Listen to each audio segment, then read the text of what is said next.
e pedindo ao alto que, nesse momento, a partir desse momento, estejamos completamente presentes ao estudo e recebendo todas as orientações para nosso entendimento, crescimento espiritual.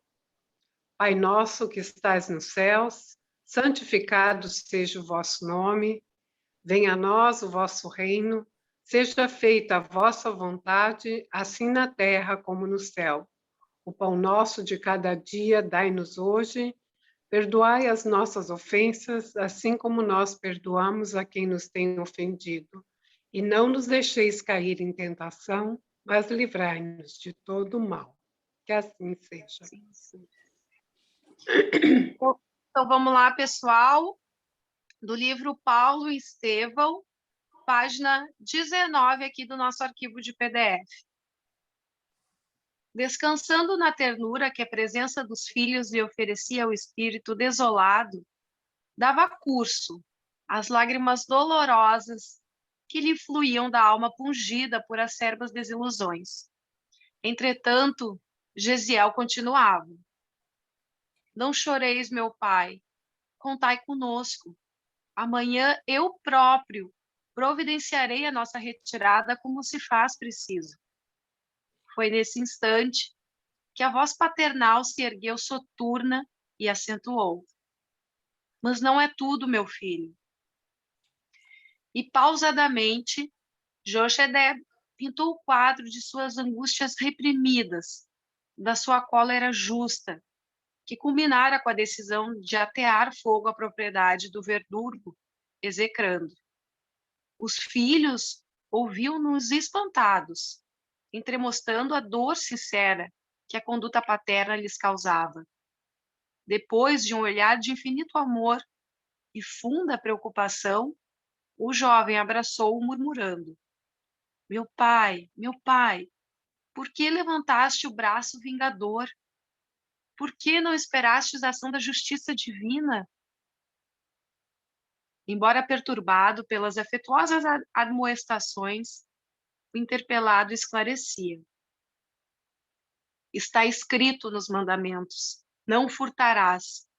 E fazendo o que fiz, procurei retificar um desvio da lei, porquanto fomos espoliados de tudo o que constituía o nosso humilde patrimônio. Acima de todas as determinações, porém, meu pai, acentuou Gesiel, sem irritação, Deus mandou gravar o ensinamento do amor, recomendando que o amássemos sobre todas as coisas, de todo o coração e todo o entendimento. Amo o Altíssimo, mas não posso amar o romano cruel, suspirou Jochebed, amargurado. Mas como revelarmos dedicação ao Todo-Poderoso que está nos céus? Continuou o jovem compadecido. Destruindo suas obras? No caso do incêndio, não temos só a considerar o nosso testemunho de desconfiança para com a justiça de Deus, mas os campos que nos fornecem agasalho e pão sofreram com a nossa atitude, e os dois melhores servos de Licínio Minúcio, Caio e Rufílio, foram feridos de morte quando tentavam salvar as termas prediletas do amo, numa luta inútil para livrá-las do fogo que as destruiu. Ambos, apesar de escravos, têm sido nossos melhores amigos. As árvores frutíferas e os canteiros de legumes de nossa propriedade devem quase tudo a eles, não só no concernente às sementes vindas de Roma, mas também no esforço e na cooperação com o meu trabalho. Não seria justo honrarmos sua amizade dedicada e diligente, evitando-lhes a punição e os sofrimentos injustos? Jochebed pareceu meditar profundamente nas observações filiais, ditas em tom carinhoso. Enquanto Abigail chorava em silêncio, o moço acrescentava: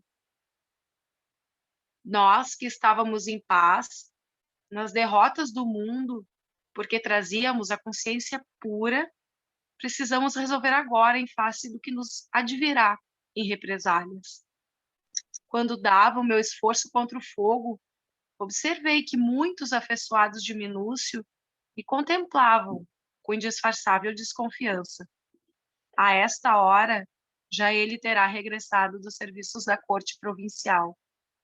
Precisamos encomendar-nos ao amor e à complacência de Deus, pois não ignoramos os tormentos reservados pelos romanos a todos os que lhes desrespeitam as determinações. Penosa nuvem de tristeza mergulhara os três em sombrias preocupações. No velho, observava-se uma ansiedade terrível, que se misturava à dor do remorso pungente, e em ambos os jovens notava-se no olhar inexcedível amargura, angustiosa e intraduzível. Gesiel tomou de sobre a mesa os velhos pergaminhos sagrados e disse à irmã com triste acento: Abigail, vamos recitar o salmo que nos foi ensinado pela mamãe para as horas difíceis. Ambos se ajoelharam e suas vozes comovidas, como a de pássaros torturados, cantavam baixinho uma das formosas orações de Davi, que haviam aprendido no colo maternal. O Senhor é meu pastor, nada me faltará. Deitar-me faz em verdes pastos. Guia-me mansamente a águas muito tranquilas. Refrigera minha alma, guia-me nas veredas da justiça, por amor do seu nome. Ainda que eu andasse pelo vale das sombras da morte, não temeria mal algum, porque tu estás comigo. A tua vara e o teu cajado me consolam. Prepara-me o banquete do amor. Na presença dos meus inimigos, unges de perfume a minha cabeça. O meu cálice transborda de júbilo. Certamente, a bondade e a misericórdia seguirão todos os dias de minha vida, e habitarei na casa do Senhor por longos dias. O velho Jochebed acompanhava o cântico dolorido, sentindo-se opresso de amargosas emoções. Começava a compreender que todos os sofrimentos enviados por Deus são proveitosos e justos, e que todos os males procurados pelas mãos do homem trazem invariavelmente torturas infernais à consciência invigilante. O cântico abafado dos filhos enchia-lhe o coração de tristezas pungentes.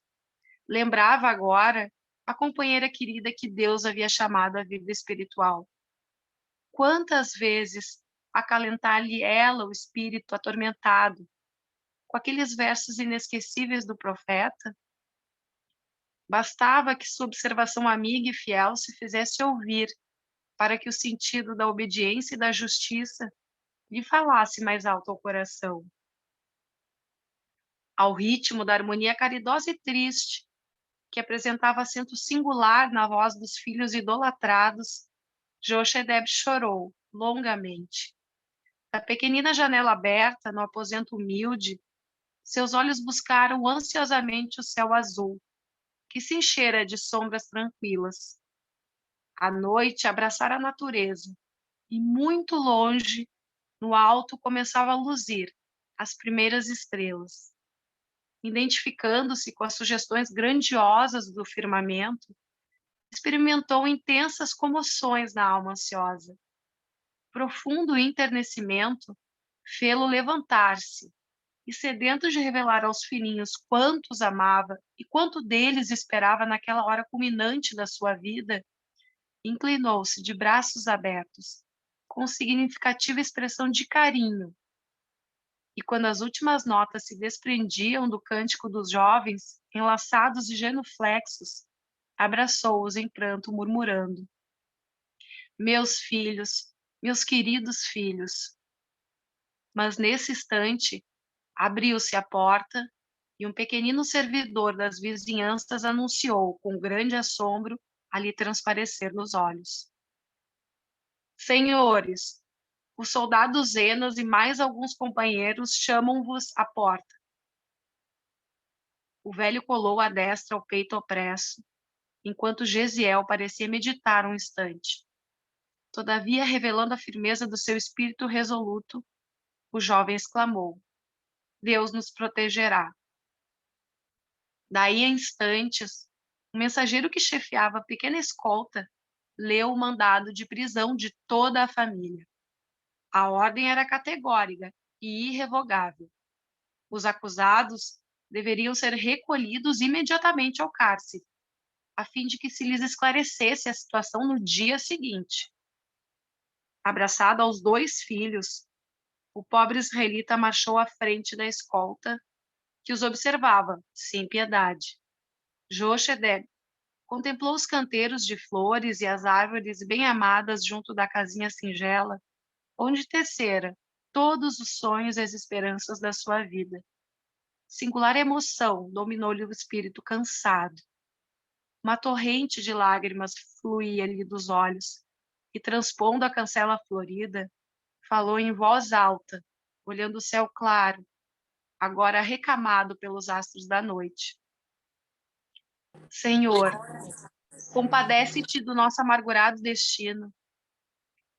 Gesiel apertou-lhe docemente a mão, encarquilhada, como a lhe pedir resignação e calma, e o grupo marchou, silenciosamente, à luz das estrelas.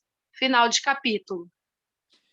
Bom, então, só para fazer assim, uma recapitulação do fato, e aí assim, o aprendizado, o ensinamento para nós, à luz da doutrina espírita, né, de todo esse texto, aí, pelo menos nessa parte inicial.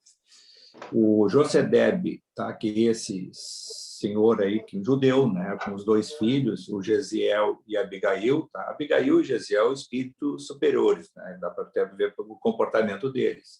E o Josedeb, um homem justo, né, um homem da sua trajetória, um homem assim comum, mas justo, procurava ser honesto, mas que teve durante um bom tempo da sua vida como judeu, um próspero, né? Que ele tinha as coisas do comércio dele e acumulou bens, né? E aí com a invasão, com a dominação do Império Romano durante um tempo, como foram praticadas várias e várias injustiças lá com o povo judeu, de expropriação de bens de propriedade, redução das glebas de terra, e foi o que ocorreu com ele. E aí, por questões ali que até um dos enviados de Roma, que é esse Licínio Minúcio, né, era lindeiro, quer dizer, ou seja, era vizinho das terras desse Josedeb. E esse Josedeb, claro que tem situações humanas, certamente aí coisa, a inveja desse Licínio, usando do próprio poder de Roma, e ele já havia patrocinado junto com outros romanos, que é com influência com o imperador, ele desapropriou várias terras e a dominação se dava dessa forma. Isso não é uma coisa, um privilégio dessa época, né? Ao longo da civilização humana se viu, e hoje, com menor escala, se vê isso de uma forma absurda, né? Que é a violência contra os direitos individuais, coletivos, os direitos humanos, e assim por diante.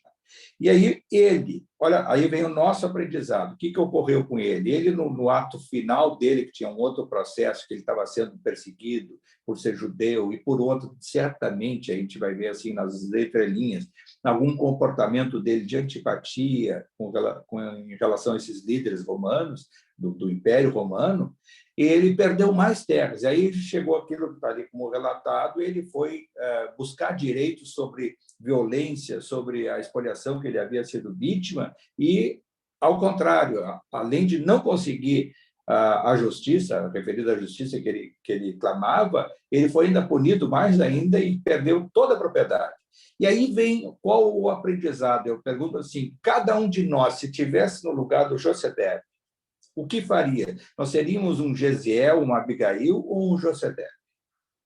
Eu acho que nós seríamos muito mais propensos a ser um Josedeb. A gente ia ficar irado, muito irado, ia clamar por vingança, ia procurar se rebelar, ia procurar, através do ativismo da coletividade, de buscar uma reação popular, uma reação individual. E o que passou pela cabeça dele? Como muitos a gente vê, assim, até o comportamento humano, vai lá ver uma pessoa que, sem ser injustiçada, muitas vezes, já vi assim, casos de pessoas que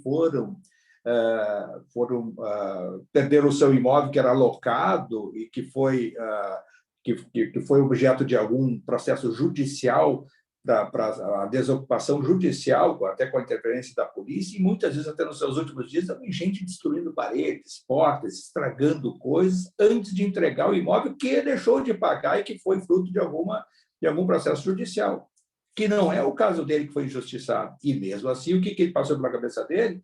Vou me vingar, eu vou, sabe o seguinte, isso aqui não vai ser mais meu, mas esse cara não vai usufruir do que eu, com muito custo, com muito suor, durante longos anos, e já é fruto dessas injustiças que eu sofri. A minha esposa, que a esposa dele, veio a falecer, porque quando ela perdeu a principal extensão de terras, ela ficou muito amargurada com toda a injustiça patrocinada por essa turma aí do Licínio Minúcio, né, e seus asseclas, contra a família, e ela ficou, a estado de amargura dela, depressão, melancolia profunda, que levou ao adoecimento que ela desencanou. Ela morreu, ele ficou viúvo e ficou criando os dois filhos, né, o casal de filhos, Gesiel e Abigail.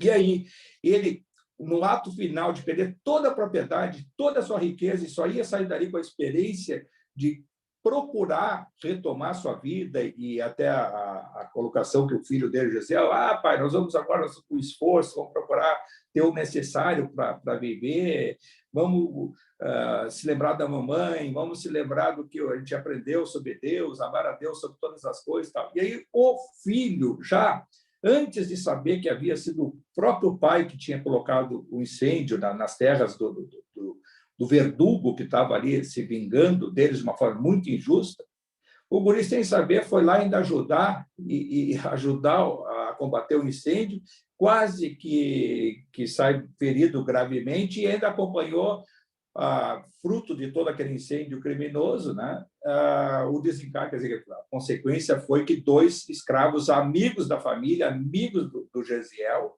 que morreram fruto do incêndio propiciado pelo próprio pai.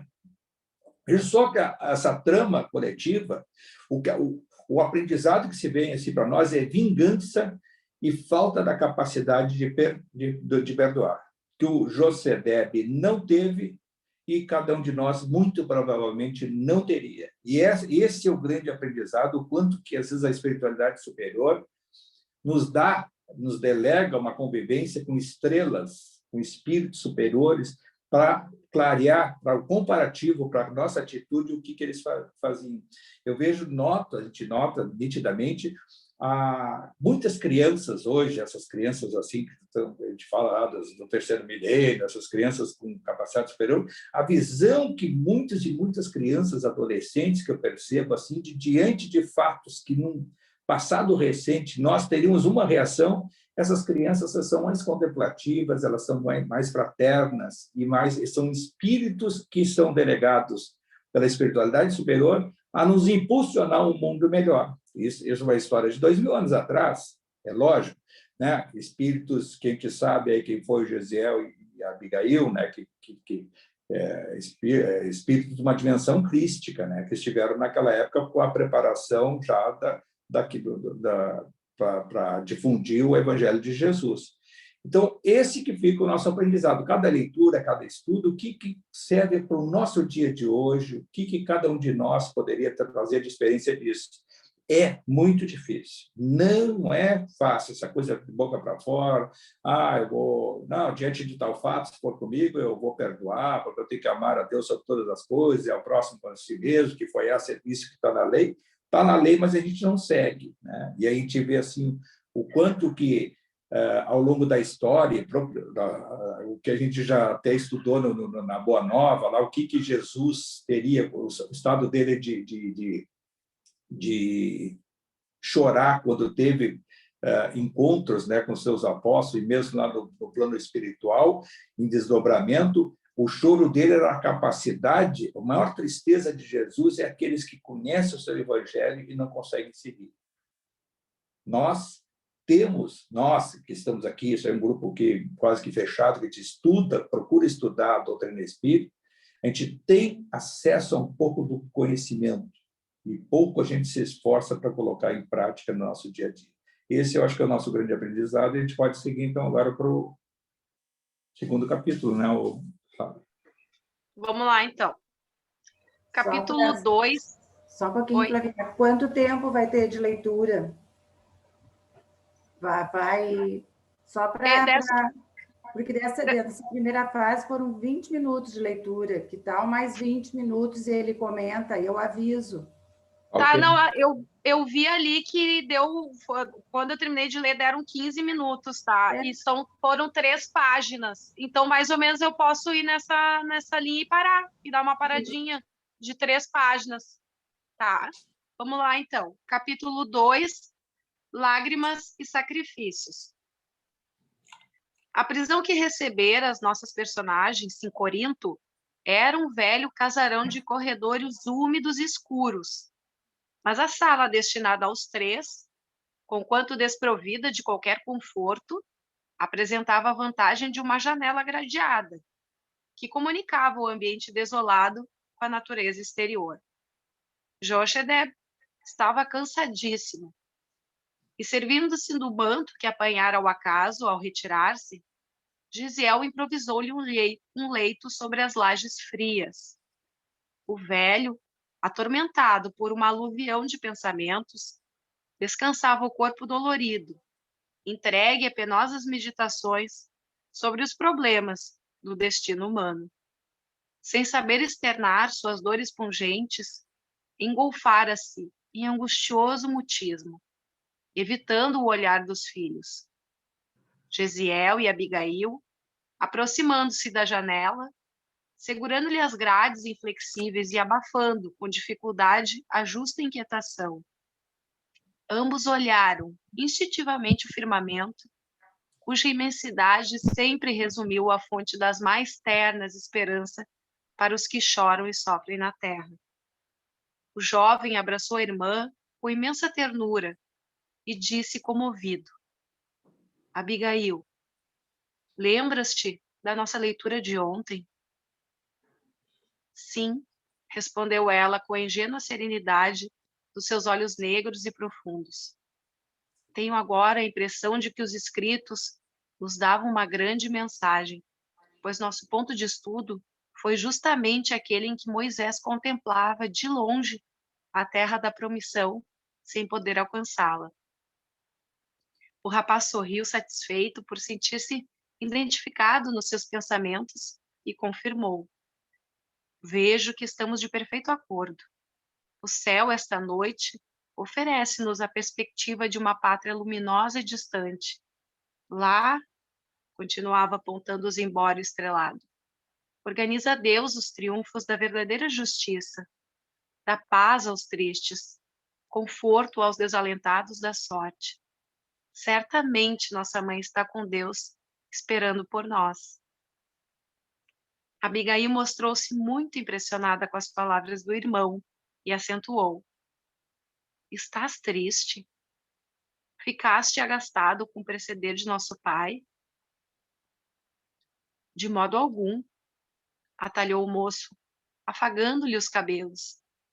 Estamos em experiências que devem ter a melhor finalidade para a nossa redenção, porque de outro modo, Deus não nos mandaria.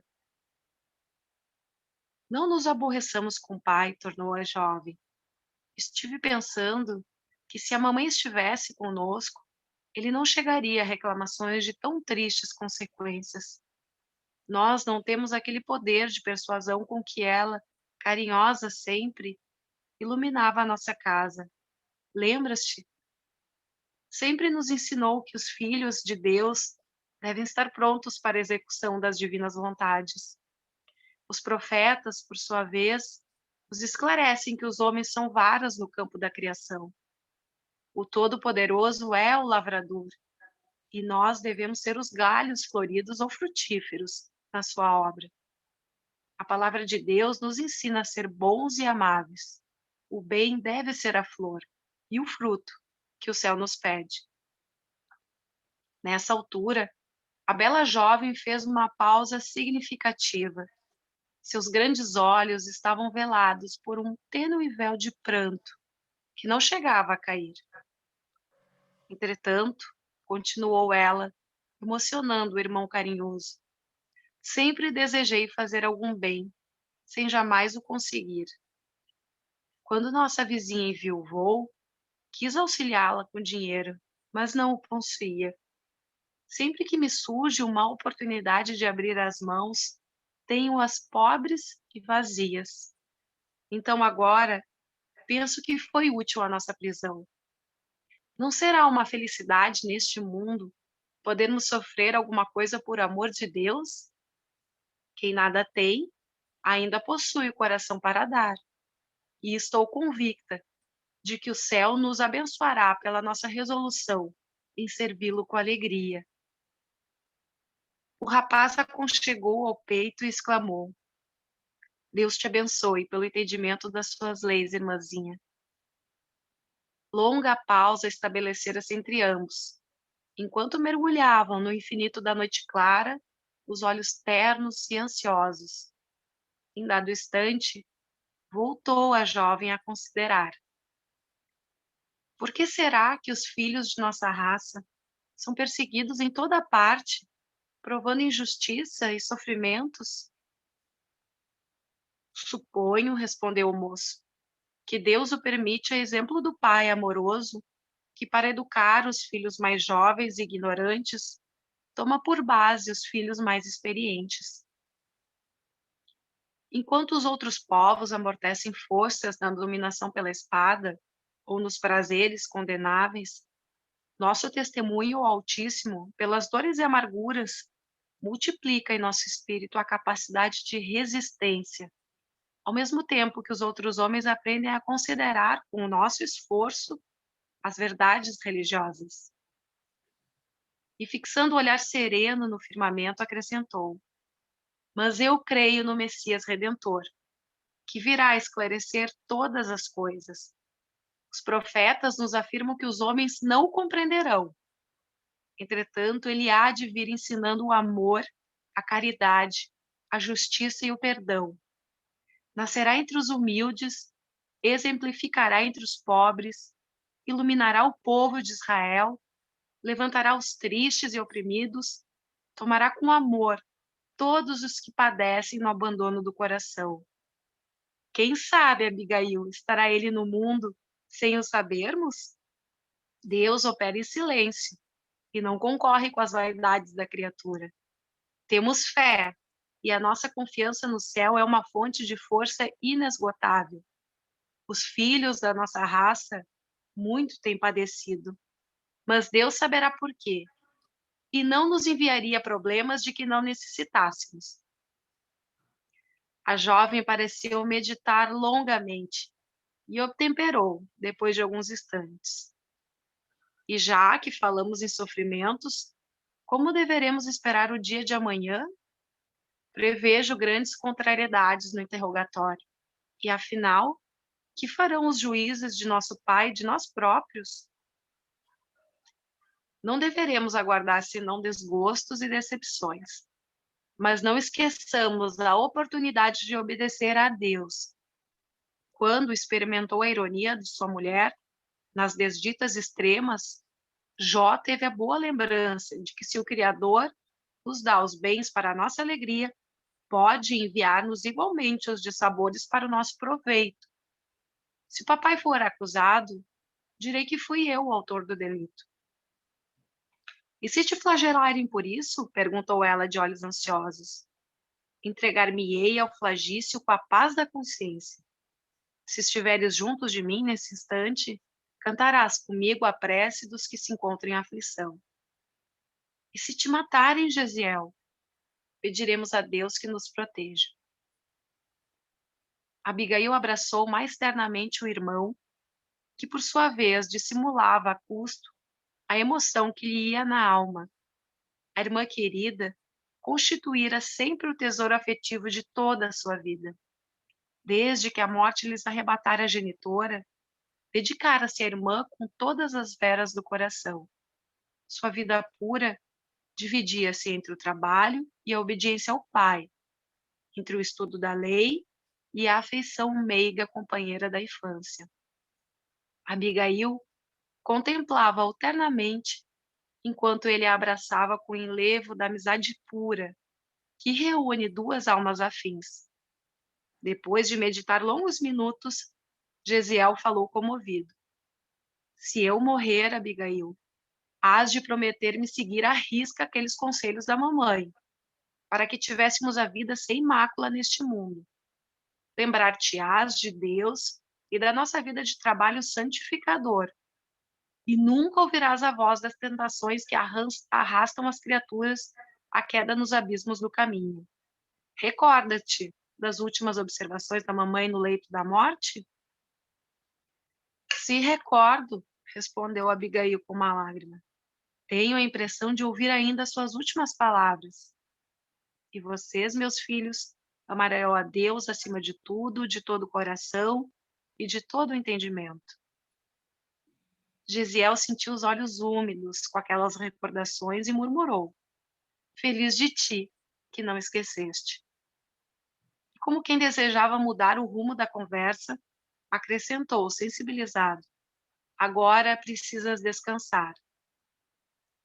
Embora ela se recusasse ao repouso, tomou-lhe um manto pobre, improvisou um leito à luz baça do luar que penetrava pelas grades e, osculhando-lhe a fronte com indizível ternura, advertiu afetuosamente: Descansa, não te impressiones com a situação.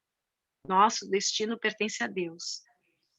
Abigail, para lhe ser agradável, aquietou-se como pôde, enquanto ele se aproximava da janela para contemplar a beleza da noite polvilhada de luz. Seu coração moço atufava-se de angustiosas cogitações. Agora que o pai e a irmãzinha repousavam na sombra, dava curso às ideias profundas que lhe empolgavam o espírito generoso. Buscava ansiosamente uma resposta às interrogações que mandava as estrelas distantes. Esperava com sinceridade e confiança no seu Deus de sabedoria e misericórdia que os pais lhe haviam dado a conhecer. A seus olhos, o Todo-Poderoso sempre fora infinitamente justo e bom. Ele, que esclarecera o genitor e consolara a irmãzinha, perguntava também por sua vez, dentro de si, o porquê das suas provas dolorosas. Como se justificava, por causa tão comezinha, a prisão inesperada de um ancião honesto, de um homem trabalhador e de uma criança inocente? Que delito irreparável haviam praticado para merecer expiação tão penosa? Acho que a gente pode parar aí, Francisco, que daí Isso. depois começa.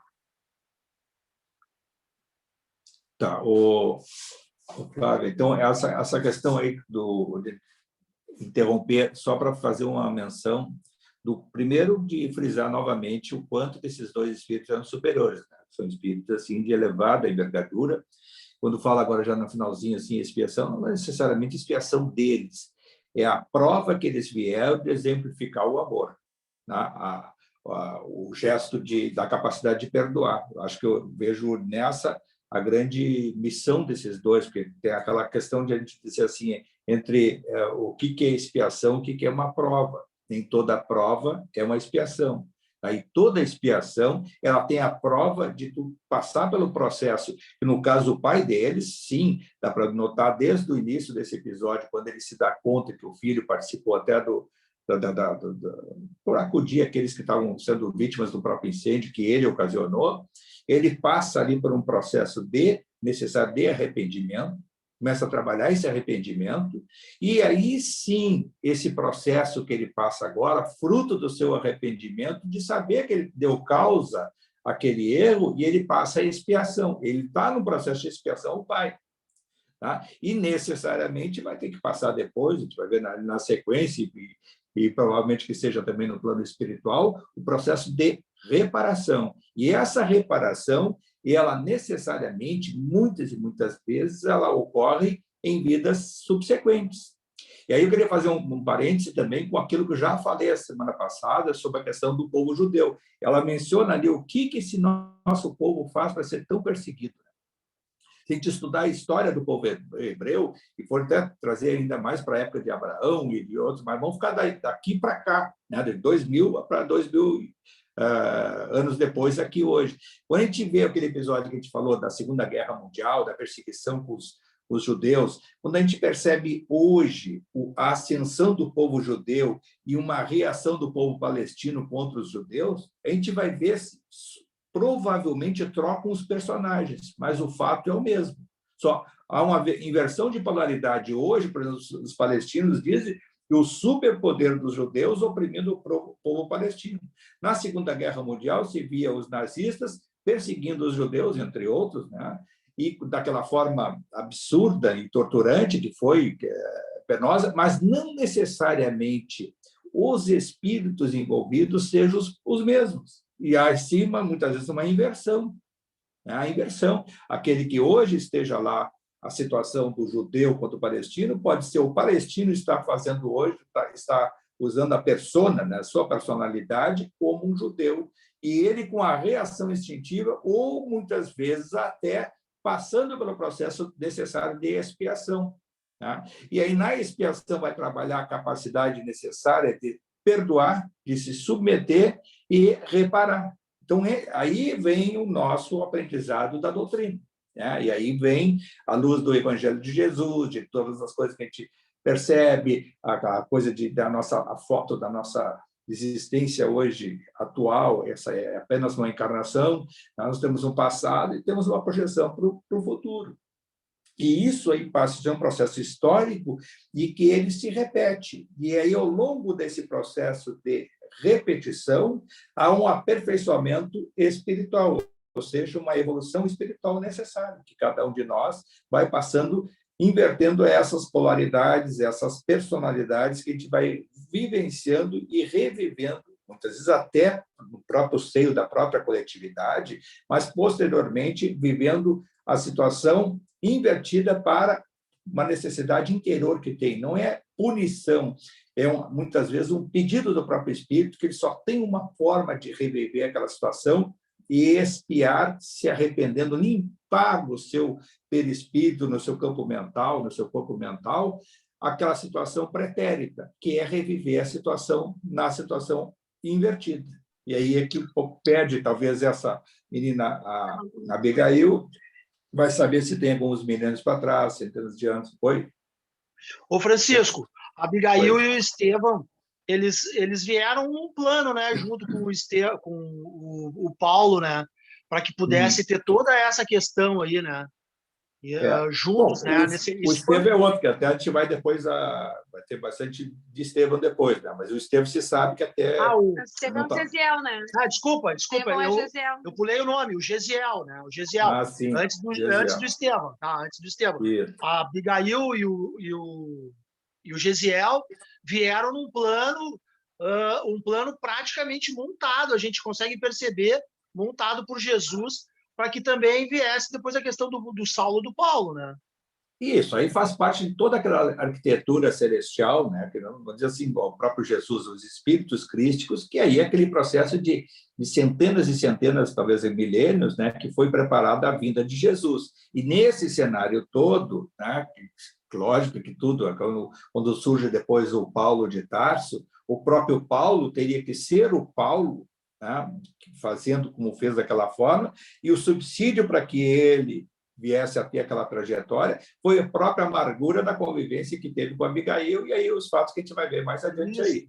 E aí, se a gente for inserir também outras coisas, outras situações, vai ver lá, assim, o Paulo, só fazendo assim, adiantando a situação, que o Paulo vai peregrinar pelo mundo, e aí ele tem o grande contraponto do Paulo na pregação do Evangelho, mesmo não ter convivido com Jesus, era o Tiago menor, não o Tiago, filho de Zebedeu, que era irmão do João Evangelista, Tiago menor, filho de Alfeu.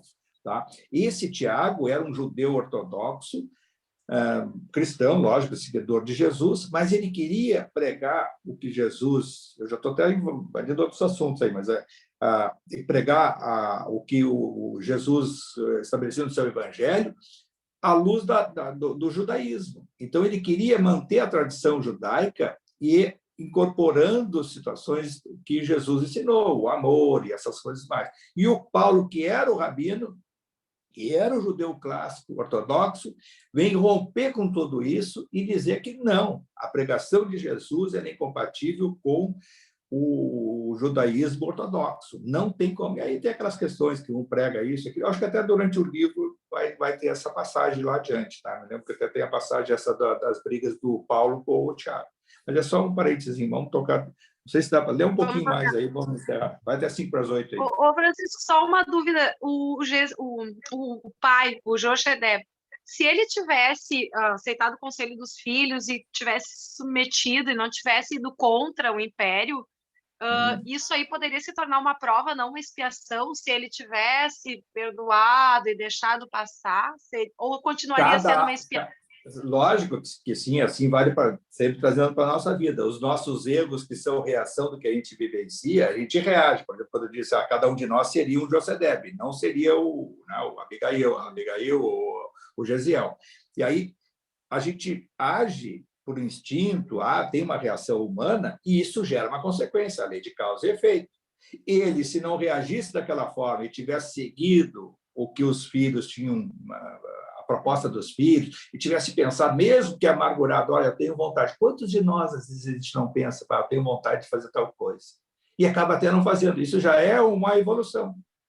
Quantos e quantos? Está no trânsito, se irrita, alguém vem, ofende um colega, um vizinho, dá uma vontade de dizer coisa. Aí o outro, fiquei calado, mas eu ia dizer tanta coisa. E às vezes é até o contrário, em vez de a gente assim se aperfeiçoar, as palavras estão prontas para serem ditas, e às vezes tem um impulso, e às vezes até tem espíritozinho dizendo para nós, vai disso, quer coragem, tudo, quer uma chama lá, tal. E aí a gente não faz. Não faz porque isso é o livre-arbítrio, poder da vontade pelo aprendizado, crescimento espiritual.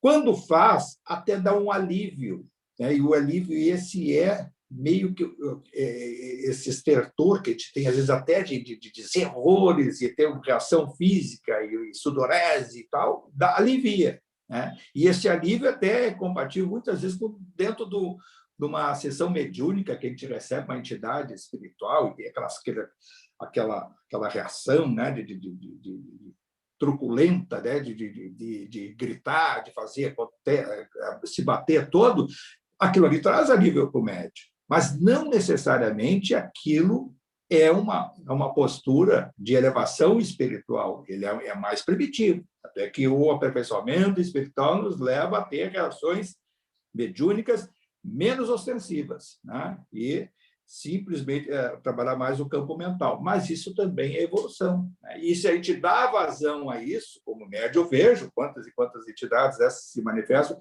faz bem para o médium. É tipo um relax, né? É uma academia, né? É uma aeróbica. Então, faz bem para a musculatura, pelo corpo físico e assim por diante. Mas não necessariamente seja uma coisa de elevação. E essas reações que nós temos no nosso dia a dia geram consequências. As consequências estão inseridas na lei de causa e efeito, né? Eu não sei, vai dar para ler. Lê mais um pouquinho. Vamos aí, lá, a gente vai mais 10 minutos. Vamos ler sim. Então, eu vou na última linha ali da página 24 do PDF. O pranto correu-lhe copioso ao relembrar a humilhação da irmã, mas também não procurou enxugar as lágrimas que lhe inundavam o rosto, de maneira a escondê-las de Abigail, que talvez os observasse na sombra. Rememorava, um a um, todos os ensinamentos dos escritos sagrados.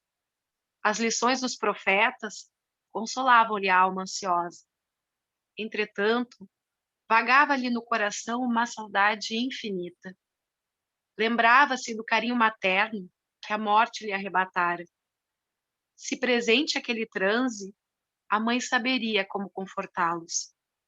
Quando criança, nas suas pequenas contrariedades, ela ensinava que em tudo Deus era bom e misericordioso. que nas enfermidades corrigia o corpo e nas angústias da alma esclarecia, iluminava o coração. No desfile das reminiscências, considerava igualmente que ela sempre o incitara à coragem e à alegria, fazendo-lhe sentir que a criatura convicta da paternidade divina anda no mundo fortalecida e feliz. Edificado na fé, cobrou ânimo e, depois de longas reflexões, aquietou-se na laje fria, procurando o repouso possível no silêncio augusto da noite. O dia amanheceu prenhe de lúgubres expectativas. Dentro de poucas horas, Licínio Minúcio, rodeado de numerosos guardas e satélites, recebeu os prisioneiros na sala destinada aos criminosos comuns, onde se ostentavam alguns instrumentos de punição e suplício. Jochedeb e os filhos traíam na palidez do semblante a emoção profunda que os dominava. Os costumes da época eram excessivamente desumanos, para que o juiz implacável e a maioria dos circunstantes se inclinasse à comiseração pelo aspecto desditoso deles.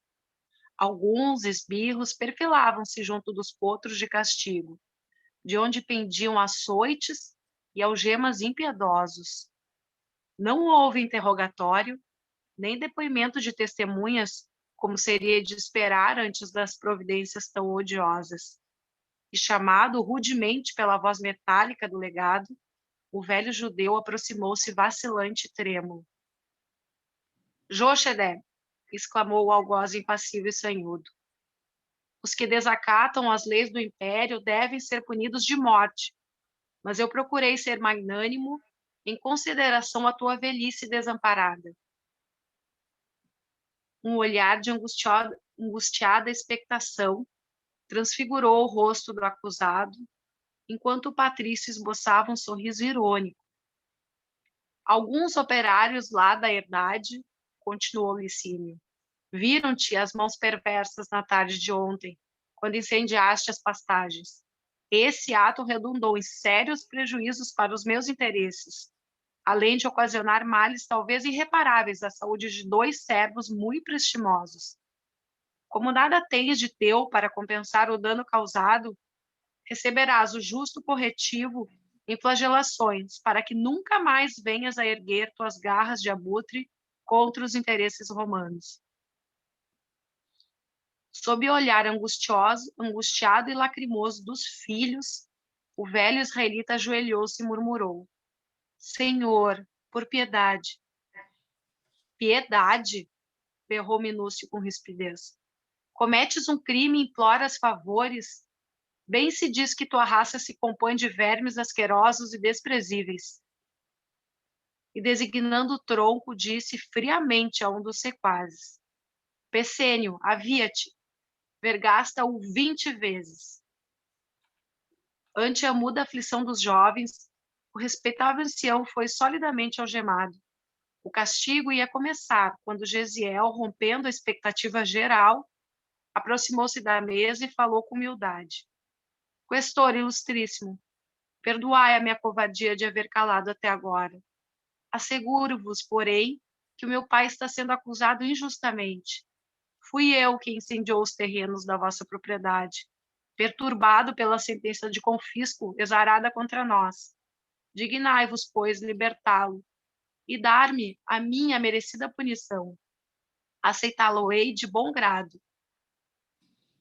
Patrício teve um lampejo de surpresa nos olhos frios, que se caracterizavam por mobilidade extrema, e acentuou: Mas não auxiliaste os meus homens a salvar uma parte das termas?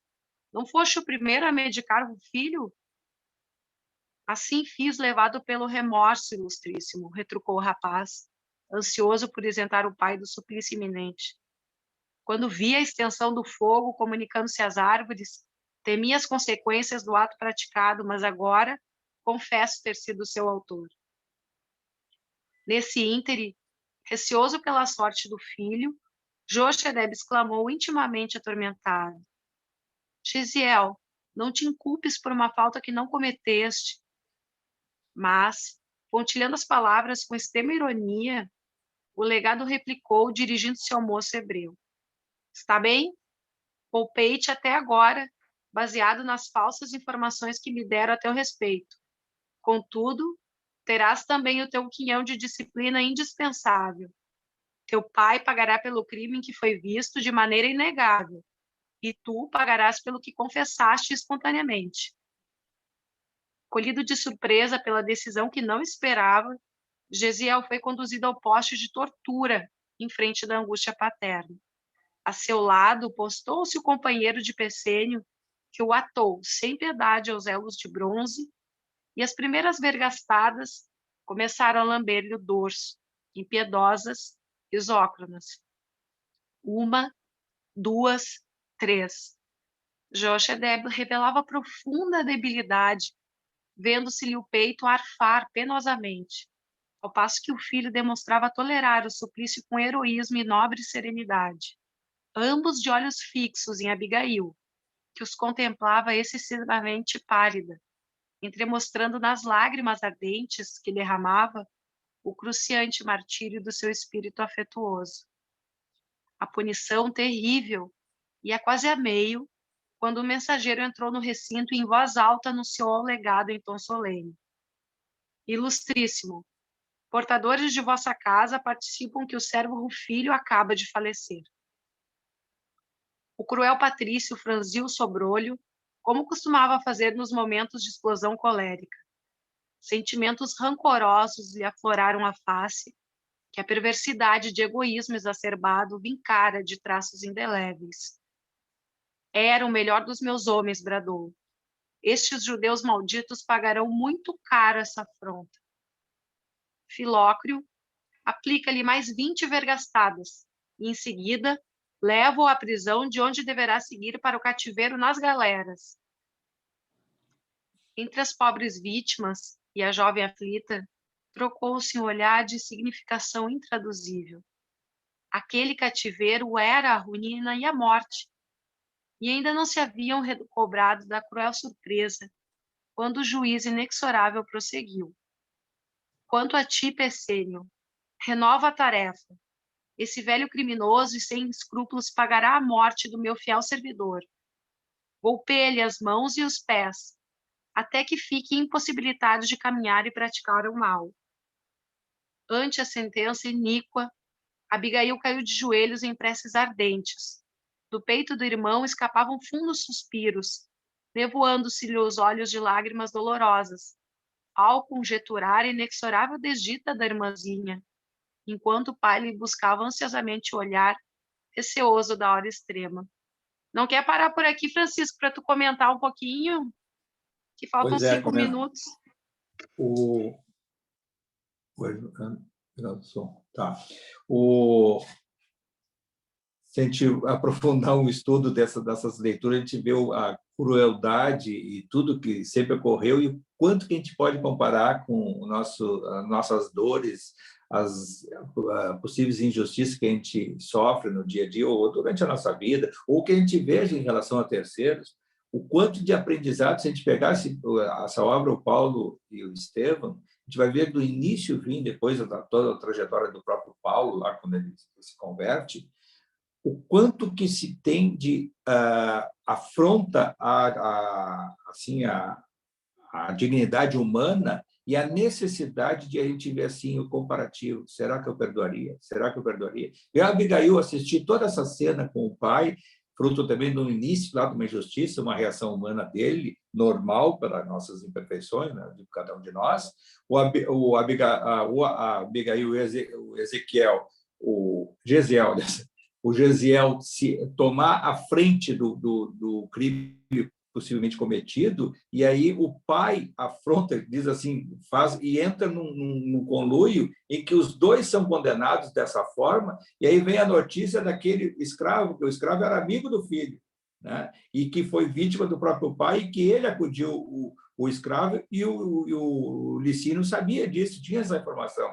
E vê assim o quanto que às vezes a gente é atraído, isso tem diversas obras, né, do Romance Espírita, obras históricas, principalmente as do Emmanuel, em outras obras também, que você tinha aprofundado esse estudo, de o quanto que a gente é atraído psiquicamente, às vezes, ao karma coletivo. Mas, felizmente, aí, pelo nosso estudo, o estudo da doutrina, a gente vê que a lei de causa e efeito ela explica todas essas situações. Ou por aquilo que a gente já colocou há pouco, a questão da prova e da expiação.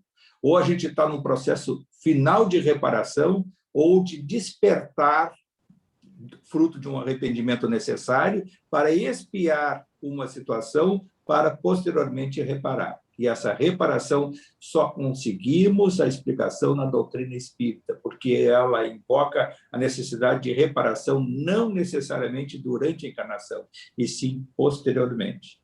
Porque vai dizer para alguma pessoa que não entenda ou não tem a compreensão do processo reencarnatório, do mal que é feito para alguém, entre aspas, o mal, uma imperfeição nossa que é vivenciada individualmente com repercussão coletiva ou até para um terceiro, simplesmente, ela gera uma consequência. E essa consequência, para quem não tem a noção da reencarnação, passa a ser injusto. Quer dizer, então, eu cometo um determinado deslize e depois vou ter o sono eterno da morte, sem nenhuma cobrança, sem nenhuma repercussão, sem nenhuma consequência. Já a doutrina nos conforta porque eu vou ter a oportunidade, em algum momento da minha existência, de reparar, fruto do quê? Do arrependimento e do processo expiatório. Não necessariamente nesse capítulo da nossa vivência, da nossa eternidade, que é essa encarnação.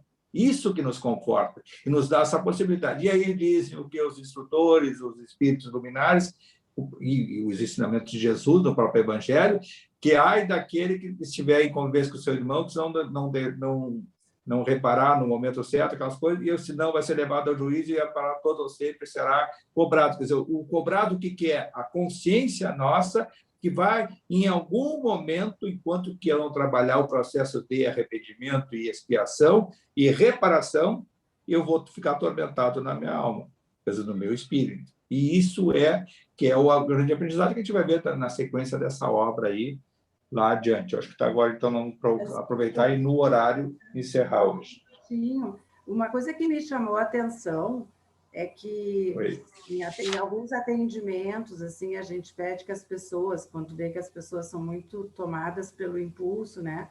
Leiam o Evangelho, procurem fazer reforma íntima, o quanto a mãe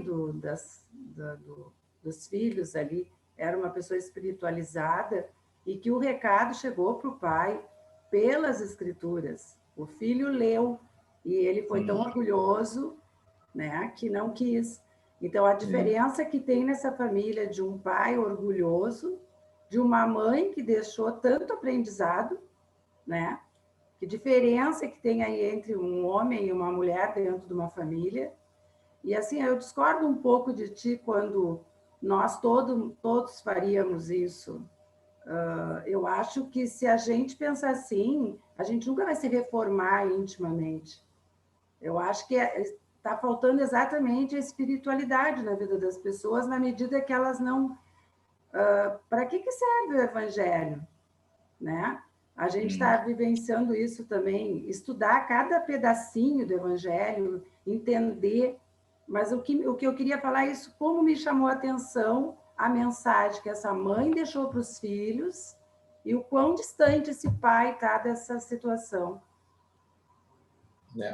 Eu não quis também generalizar, né? Lógico que entre nós aí está aqueles que teriam se sublimado e ficar precisando que eu, particularmente, talvez tivesse o impulso no primeiro momento de tentar até pensar ou planejar alguma vingança, talvez depois até me arrepender. Mas eu digo, o impulso nosso, pela nossa imperfeição, é de buscar justiça imediata com as nossas próprias mãos, ou uma reação. Isso muitas vezes até acontece quando a gente se distancia, né? Vibratoriamente, o nosso pensamento se distancia da ascensão, às vezes até está um pouquinho sem o hábito da oração, ou uma leitura edificante, uma aproximação nossa mais do Evangelho do lar. Isso que nos coloca muito mais no eixo, no dia a dia, do que esse distanciamento. Agora, a gente tem fases na vida que a gente está enfrentando um problema sério, pessoal, profissional, de relação social, de coletividade, muitas vezes aí essa questão toda, nossa, política social, né? Interferência até do Estado, da civilização humana, esses momentos de pandemia, de se readequar, de perdas emocionais, de perdas de convivência afetivas, de perdas profissionais, de perdas financeiras, e assim por diante, isso tudo atormenta. E aí, nesses momentos, às vezes, a gente entra nesse, eu disse assim, quis me referir mais, e em relação mais também a mim, quero dizer que também acho boa parte das pessoas, porque o nosso mundo é de perfeição ainda, né? Mas isso, claro, que lento e gradualmente nós estamos avançando, até que muitas coisas a gente já não faz mais, que faria, né? E que já fez, que bom que a gente às vezes passa para mentalizar. A própria Mas justiça já mudou, né? Hein? A própria justiça já mudou, assim, a sim, justiça sim, tenta sim. acordos, eles não, né, não tem mais aquela brigaçada, ou o juiz tem que bater o martelo, eu tenho razão e eu decido, né, por todos. Até isso. E muita coisa ainda vai mudar. Hoje a gente vive esse mundo, tem esses resquícios que a gente vê aí, né, de coisa de governantes, essas coisas aí que ocorrem, essas injustiças na convivência nossa com o Estado, né, mesmo até na questão funcional, né, tem os apaniguados, alguns que são escolhidos para receberem bem mais e sustentados pela coletividade como um todo, essa coisa de servidor público, diferenças salariais, diferença social. A causa que leva à diferença social é que essa que está sendo, eu acho que está passando por um processo de transformação e que, felizmente, como tudo na vida, a gente vai evoluindo e vai chegar daqui a algumas décadas que a gente vai dizer como é que pode ter havido, como a gente vê hoje, alguns absurdos que a gente vê, porque os privilegiados tinham isso, tinham aquilo, aí vai lá, fulano tinha um direito que o outro não tinha. Quer dizer, o mesmo trabalhador algum vai ter que trabalhar 65 anos, o outro com 50 e poucos anos vai ganhar ainda 10 vezes mais do que o outro 10 anos antes, porque foi por quê? Porque era uma estrutura. E aí quem é que vai mudar essa estrutura? A corporação não deixa mudar a estrutura. Então chega uma hora que esse é um processo lento e gradual. Ou ele vai ocorrer por ruptura, ou um processo lento, e aí queremos sempre que seja através preservando as liberdades e avançando socialmente, é um processo, é lento e gradual, como é o nosso aperfeiçoamento espiritual também. Mas, então, elevando o nosso pensamento em gratidão, mais uma vez, gratidão à espiritualidade superior, aos nossos amigos espirituais, às entidades da Casa Lucas de Assis, que tanto nos assistem, nos induzem, intuem a busca desse conhecimento, do aprimoramento das nossas virtudes, de buscar o estudo, porque existe um esforço nosso individual e coletivo de buscar essa compreensão através dessa leitura teórica, comparando sempre com o nosso dia a dia, com as nossas atividades, com a nossa individualidade inserida num contexto social. Ao alto, nós agradecemos ao Pai. Pai nosso que estais no céu, santificado seja o vosso nome.